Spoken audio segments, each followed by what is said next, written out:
Morning everyone, bonjour à tous.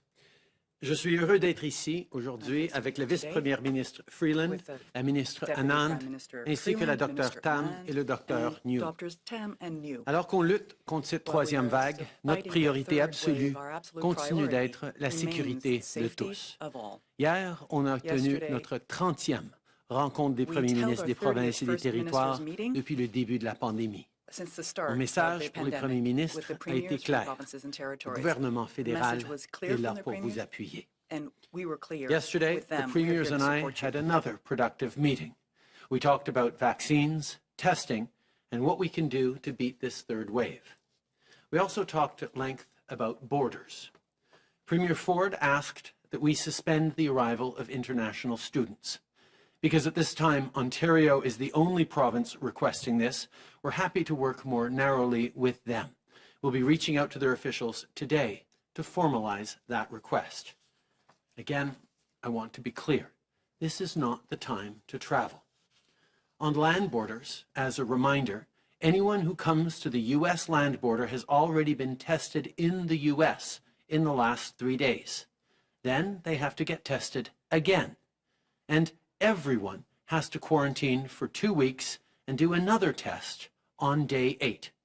We're enforcing very severe consequences for anyone breaking these rules.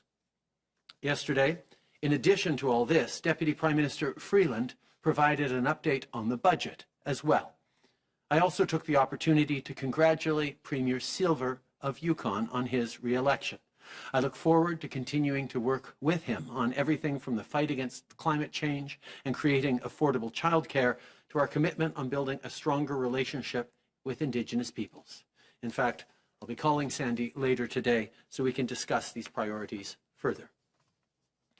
As I told everyone around the table last night, it's vital that we keep working together. We're following the situation with this third wave closely, especially in places that are hardest hit. Yesterday, Alberta reported their highest single-day total since the beginning of the pandemic. Premier Kenney announced new restrictions to slow the spread of the virus, and our government is ready to work with the province to provide support. For Ontario, medical teams from the Canadian Armed Forces began arriving in Toronto on Tuesday night, including critical care nurses who will work in the ICUs. This first deployment of 55 members of the forces will be providing assistance to Sunnybrook Hospital and its mobile units. On Tuesday as well, a healthcare team from Newfoundland and Labrador arrived in Ontario. They're helping at Toronto General Hospital. Like I said before, we are actively working with the Government of Ontario to determine how else we can support them. For Nova Scotia, where cases are also high, we've deployed 60 Canadian Armed Forces members to testing centres to help stop the spread of the virus. And for New Brunswick, we've approved the province's request for assistance for long-term care homes. The Red Cross will assist in up to 3 facilities until the end of June. Nunavut has also requested additional support to deal with their current outbreaks. We're moving quickly to keep people safe by sending more PPE and health equipment and by providing support for households in isolation who need food or mental health services. We're also engaging with other provinces that are hit hard by this third wave to see how we can help. We're ready to send any resources needed to protect you and your family. And of course, we're continuing to deliver PPE, rapid tests, and vaccines. So far, we've distributed more than 15 million doses of vaccines right across the country. Wednesday, almost 1 million doses arrived in Canada, including our first shipment of the single-dose Janssen vaccine. Starting next week, we will be receiving 2 million doses a week just from Pfizer alone. This will mark another major ramp-up. We will continue to work with provinces and territories to get these doses to Canadians as quickly as possible. Il y a de plus en plus de gens vaccinés. Dans plusieurs provinces, la vaccination sera ouverte à la population générale très bientôt.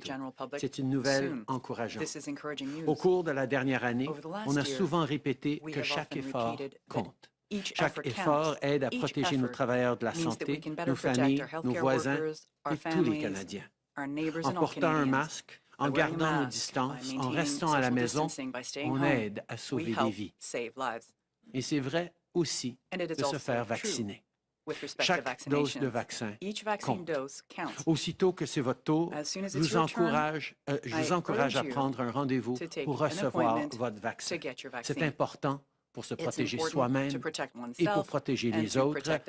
Et c'est seulement en se faisant vacciner qu'on va pouvoir passer à travers cette pandémie et revenir un peu à la vie qu'on avait avant. Au début de cette crise, on a promis aux familles, aux travailleurs et aux petites entreprises que notre gouvernement va être là pour eux. On met tout en place pour que notre relance économique soit la plus robuste et rapide possible. Just a few minutes ago, Finance Minister Freeland introduced the Budget Implementation Act in the House of Commons. This is the next step forward on the plan we laid out in last week's budget, a plan to get through the pandemic, create jobs, and make sure our economy comes roaring back. This bill includes extensions of support programs that have been a lifeline for millions of Canadians, from the wage subsidy and the rent subsidy to the Canada Recovery Benefit and the Recovery Caregiving Benefit. We're facing a very serious third wave, so we need to make sure we can deliver support to the workers and businesses who rely on these programs. Of course, that's not all this plan lays out. With this legislation, we're also setting the foundation for strong economic growth, with funding for early learning and childcare, support for students, a $15 federal minimum wage, and much more. I'll let the Finance Minister go into more detail in a moment, but here's the bottom line. These measures will help you get through what is hopefully the last stretch of this pandemic. This is about how we set ourselves up for a stronger, faster recovery that includes everyone. So all parties need to work together to get this support through the House of Commons to Canadians as soon as possible. En terminant, tel qu'annoncé ce matin, je tiens à souligner qu'Isabelle Hudon, actuellement ambassadrice du Canada en France, a accepté de devenir la prochaine PDG de la Banque des entrepreneurs du Canada, soit la BDC. Sa feuille de route dans le milieu des affaires, autant au Canada qu'à l'international, fait d'elle la personne idéale pour ce rôle. Elle sera la première femme à la tête de la BDC et pourra poursuivre leur travail essentiel pour la relance économique afin d'aider la croissance de nos PME. Dans son rôle actuel, l'ambassadrice Hudon a su mener de nombreuses initiatives de diplomatie économique et, entre 2017 et 2020, les échanges commerciaux entre le Canada et la France ont connu une hausse de 30%. Our fight against COVID is not over yet, but there's reason to hope. With more people getting their shot and more vaccines on the way, we will get through this. And as we do, we're going to keep working together to rebuild a safer, healthier Canada and a stronger, more resilient economy that leaves no one behind. Before I pass it over to Deputy Prime Minister Freeland, I want to extend my deepest condolences to the families, friends, and victims of the tragedy at Mount Meron. Canada stands with the people of Israel and the Jewish community. Merci. Christian.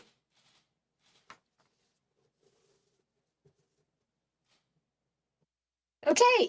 Merci, Monsieur le Premier ministre. Aujourd'hui, j'aimerais répéter certains des principaux piliers du budget de 2021 et certains aspects où le projet de loi C-30 permettra d'aider concrètement les gens dans ce qui est en cours pour beaucoup trop de Canadiens, une période d'inquiétude et d'épreuve. Parce qu'il ne faut pas se tromper. Même avec nos efforts soutenus, même avec le progrès de la vaccination, la COVID est encore là. Et la troisième vague est encore là. Par conséquent, la nécessité d'adopter ces mesures législatives est urgente. When fully enacted, this budget will create, in total, nearly 500,000 new training and work opportunities for Canadians. We're making a historic commitment to early learning and childcare. $30 billion over 5 years, reaching $9.2 billion every year in permanent investments. Within 5 years, families everywhere across Canada should have access to high-quality childcare for an average of $10 a day. Et je veux encore une fois remercier le Québec pour son leadership et surtout les féministes du Québec pour son leadership en ce qui concerne un système de garderie. This budget invests $5.7 billion over 5 years in Canada's young people, doubling the Canada Student Grant for 2 additional years and extending the waiver of interest payments on federal student loans through March of 2023.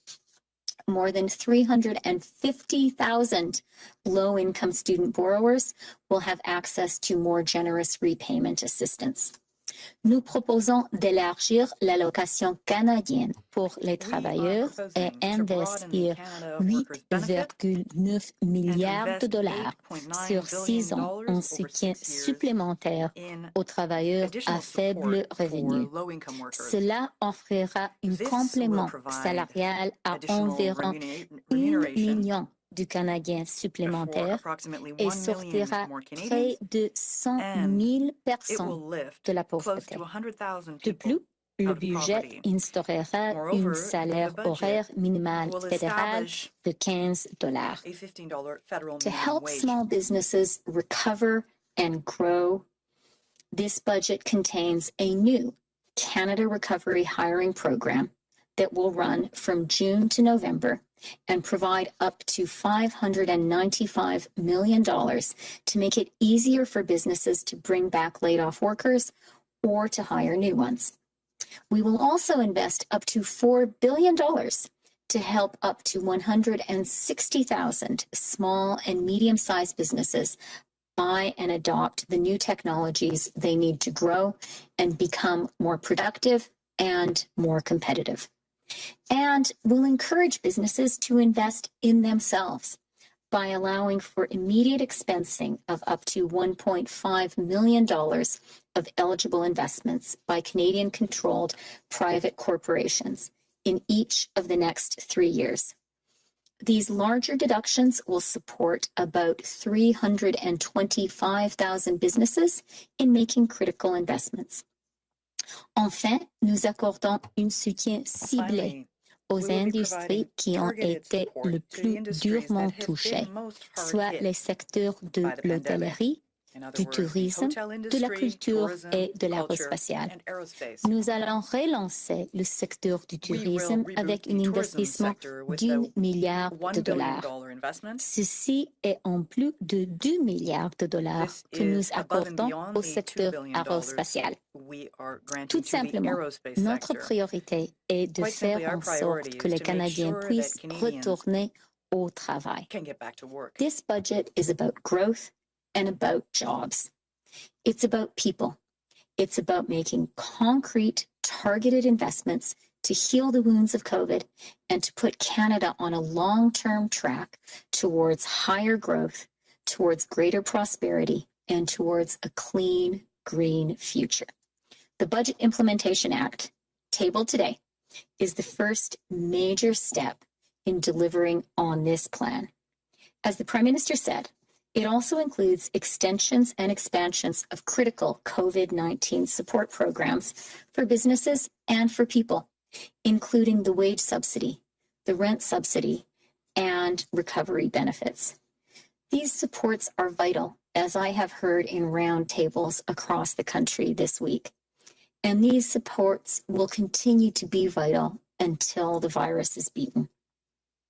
The legislation also takes significant steps to drive future growth, investing in our social infrastructure and our physical infrastructure, in our human capital and in our physical capital. When enacted, this budget will make a measurable difference in the lives of millions of Canadians. I very much hope that our colleagues across the aisle will consider this legislation with the seriousness and indeed the sense of urgency that Canadians need right now. Thank you. Et maintenant, je pense que je donne la parole au docteur. Oui, Monsieur le Premier ministre. Now does the floor go over to the doctors, Prime Minister? Yes? Bonjour, bonjour à tous. Good day, everyone. This is the end of the National Immunization Awareness Week today. And it's a nice segue into National Physicians Day tomorrow.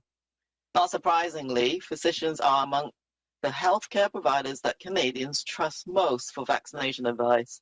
And during this long and difficult crisis, our debt of gratitude to physicians across Canada extends well beyond. But first, the numbers update. To date, over 1.2 million cases of COVID-19, including 24,169 deaths, have been reported in Canada. We are making progress nationally, but there are still a few tricky spots. Daily case counts have declined by 7% over the past week to an average of below 7,900 cases. Unfortunately, the number of people experiencing severe and critical illness continues to rise. Over the past week, an average of almost 4,400 people with COVID-19 were being treated in our hospitals each day, including over 1,420 people being treated in intensive care units. At the same time, an average of 50 deaths were reported daily. Variants of concern now represent a majority of reported COVID-19 cases, with the B.1.1.7 variant accounting for over 95% of variants sequenced to date. Taking a moment to acknowledge the important work that doctors are doing across Canada and around the world, we're reminded that the statistics we report daily are not just numbers. People who have been infected, those who have become seriously ill, and the families who have mourned a loss have all relied on physicians across the health system to care for and support them. Beyond this, physicians, like others across the healthcare workforce, have continued to provide care under some of the most difficult circumstances imaginable. Some are working tirelessly to provide direct treatment for patients. Others are working despite the challenges of COVID-19 in order to maintain the best level of care for patients in all areas, from emergency medicine to mental health, management of chronic diseases and prevention programs, including immunization. As we did last year, on this day, we would once again like to acknowledge the leadership and support and dedication of our provincial and territorial colleagues. Working together has made us all stronger in leading Canada through the long and rough terrain of this crisis. We are a country of consensus and collaboration, and this event has required virtually around-the-clock collaboration to assess the evolving science and evidence, provide a vast range of public health advice, and share practical experience at every stage of the response. On behalf of our colleagues, I also want to thank Canadians for their continuing efforts. More than a year ago, when Chief Medical Officers called for massive changes to the everyday lives of Canadians, you rose to the challenge, and you have shown perseverance, kindness, and solidarity. Though we are in a difficult stretch right now, we are making progress. Public health measures having an impact. And with over 13.1 million doses of COVID-19 vaccines administered across Canada to date, and vaccine supplies increasing, we will get to better days ahead. As you continue with individual precautions, follow public health advice, and get vaccinated when your turn comes, please do not stop all the other things that are vital for maintaining your health. Seek immediate care for urgent issues, and keep up with health visits to maintain physical and mental health. Care for chronic diseases and prevent future problems by keeping up to date with screening and vaccinations. Even after you've received the vaccine, hand washing, physical distancing, and mask wearing remain as important as ever. Thank you for staying as healthy as you can. Bonjour à toutes et à tous. La fin de la Semaine nationale de promotion de la vaccination aujourd'hui est une belle transition vers la Journée nationale des médecins demain.